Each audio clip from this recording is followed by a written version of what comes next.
koi chali ne exam loi bagi tamu hai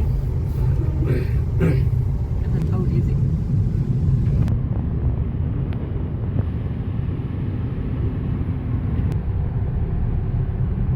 flyover ma le ra yautar nate barbecue ville na nakan da side ma le ju dro to ade si glass khai ja gari khame gari khama ma ga chang doi ne cha thoi bi ga thoi ga exam loi bagi papana barbecue pizza ne na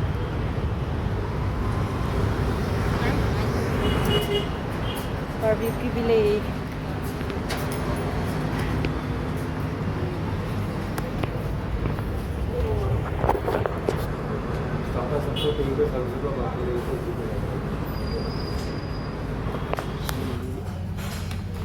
खुशी के दरोगे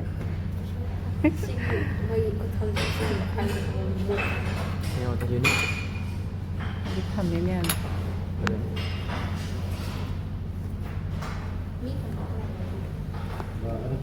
barbecue भी लेने कि मतम वाली बगिन friend खरा थेंग दरा कांदा लाकदा मसक खुशी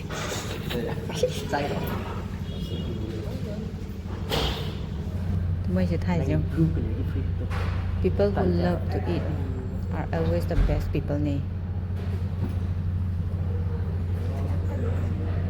mari ta kaya tao đi ngày đó tôi đi xuống đâu mới chịu tao ra nên cho nó ra thì một phen luôn là thằng của bây giờ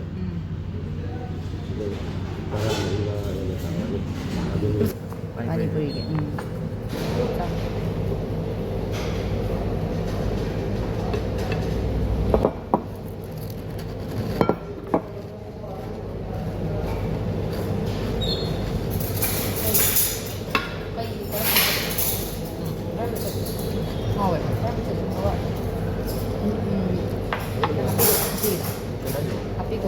Sini hap tu sana boleh. Dah hiau tu. mấy rồi mà không mấy hạt phải rồi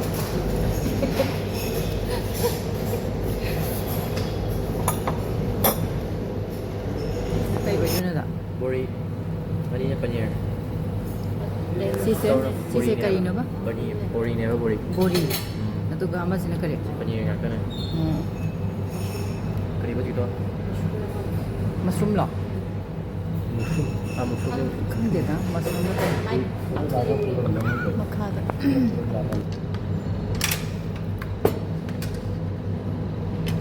Fish कौन सी है? अच्छा. Chicken को बा makagi. Kaya to to. Chicken.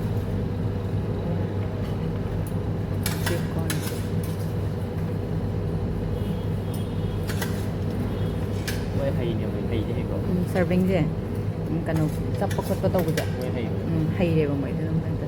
Ha po thubi na dum law ko da ban. Sweet corn is sweet corn. So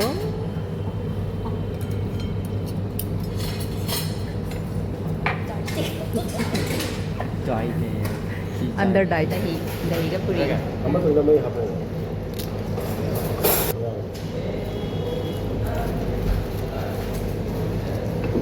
Ado ni hel hom ka mo. Hai đấy. Lấy thôi vậy. Tăng cái tâm tâm.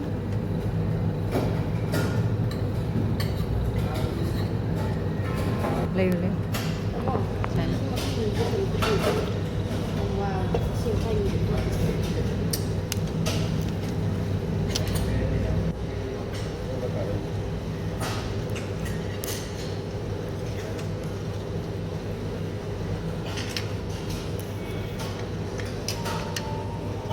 không biết rồi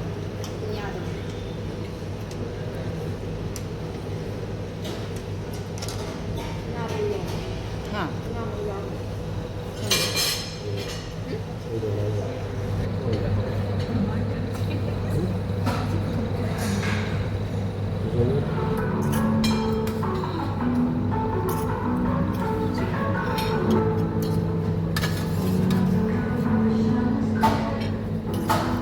bra. Music ka lang ba? Sige, charo. Charo bi. Charo. Charo to bi charo.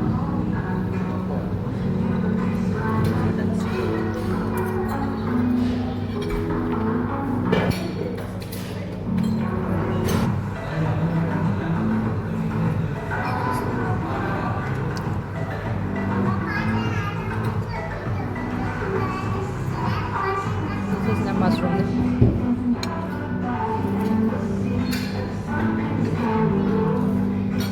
Nga ni haba.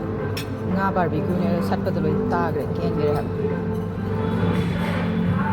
Sina brown. Cái rồi này. Nè, Si sina gano paneer. paneer hati. Mane. Cái rồi này. Dai. Lại này bắt. Oo. Pineapple ni pineapple. Ko di paneer malo de te on. Khang da ba de khang da ba. Ya fazay mo kon. Kon chan bi ya.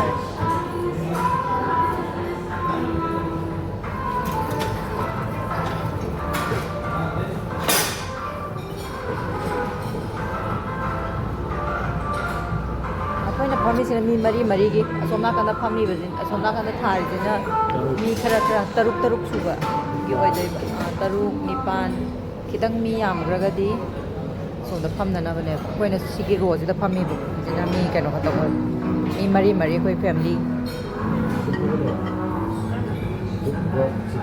ꯁꯤꯗ ꯂꯩꯔꯦ ꯃꯌꯥꯝꯁꯤꯅ ꯍꯧꯖꯤꯛꯀꯤ ꯑꯩꯈꯣꯏꯅ barbecue ꯆꯥꯔꯕꯗꯣ ꯂꯣꯏꯔꯀꯥꯟꯗ ꯁꯤꯗꯩꯁꯤꯗ ꯀꯩꯅꯣ ꯑꯣꯏꯅ ꯇꯧꯕ fazay. Cook mayamse hi.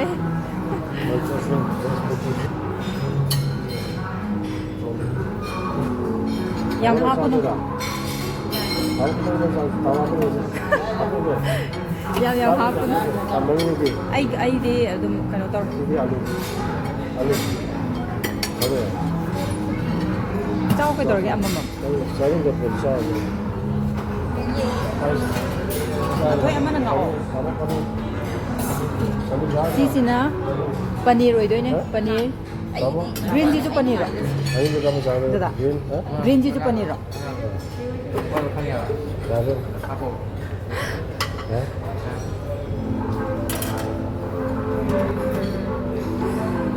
Xin chào đi. Thabi salad chile re tu. Salad chile re.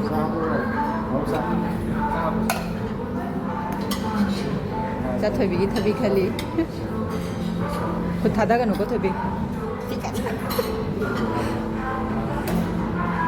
짠 레이 makan leis leire sprout pasta salad dressing salad cucumber yogurt sprout salad vegetable bacon salad sa makan ay hầu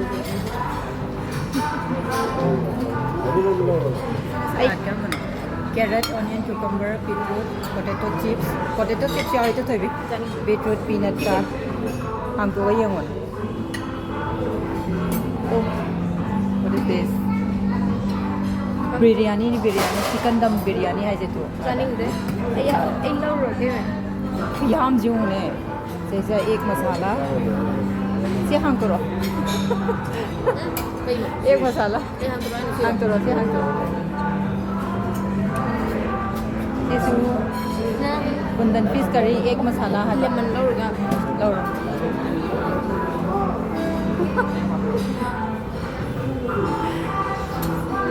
हाँ 이거 못한 게 있네요.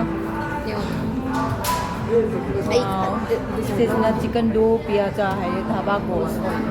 Sundar ye. This is na gulab jamun ka mudal. Gulab jamun na ye to.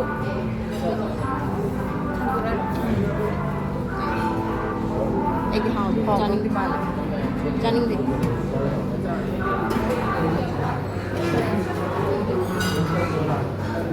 Blueberry pastry, chocolate mastani, dabra roll, papaya.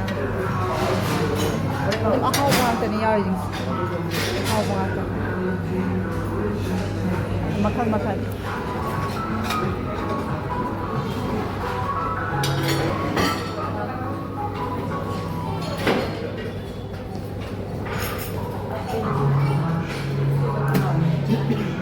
ꯆꯥꯛꯇꯤ ꯅꯨꯡꯇꯤꯒꯤ ꯆꯥ ꯂꯩꯔꯝꯃꯤ ꯆꯥꯅꯤꯡꯗꯦ 아lu도 누기 짠짠 떠는 줄 모르.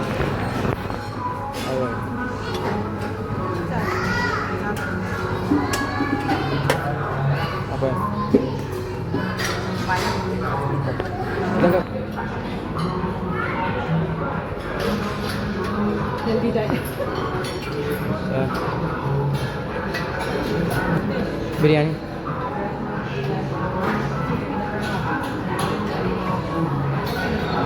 Biryani से chicken खाओ तो भी लो चिकन की है तो क्या लगता है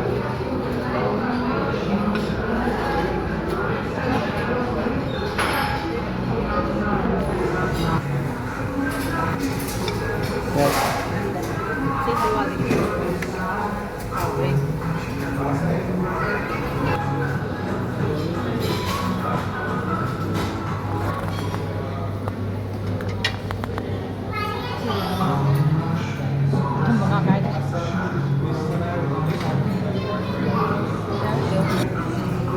सिसिना हजिकी अखोई चाब लोरकान चानब अमुक लौदों हौरगे मैम हौरेंगे मोइसे गास आइसक्रीम अम तार